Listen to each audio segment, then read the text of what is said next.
Kebakaran di lorong famili Setia 7 Ulu Palembang, 1 korban tewas dan 8 kakak kehilangan tempat tinggal.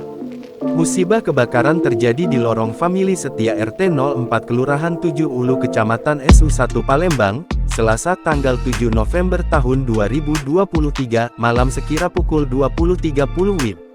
Akibat itu, sedikitnya ada 4 rumah warga yang hangus terbakar dan 4 rumah warga lainnya dengan total 8 dihuni 8 kepala keluarga yang harus kehilangan tempat tinggal.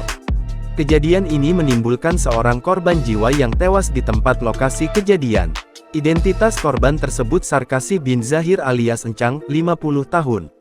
Lurah 7 Ulu Herianto menjelaskan bahwa seorang korban yang meninggal di TKP telah dibawa ambulan ke RS Bayangkara Palembang usai ditemukan meninggal dengan luka bakar sekujur tubuh. Api bisa dipadamkan sekitar pukul 21.30 WIB. Saat ini kita masih melakukan pendataan lengkap korban yang terdampak, ungkap Heri, Selasa. Api muncul pertama kali berasal dari kediaman korban, diduga sementara akibat konsleting listrik.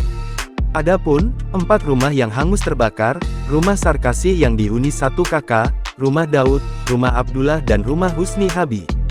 Sedangkan rumah yang terdampak ada 4 rumah yang dihuni Muti, rumah Mary, rumah Fauzi dan rumah Amir. Keseluruhan telah berkeluarga, katanya. Warga berjibaku memadamkan api dengan alat seadanya, sedikitnya ada 7 unit mobil pemadam kebakaran yang membantu memadamkan api di lokasi kejadian. Download Tribun X sekarang, menghadirkan lokal menjadi Indonesia.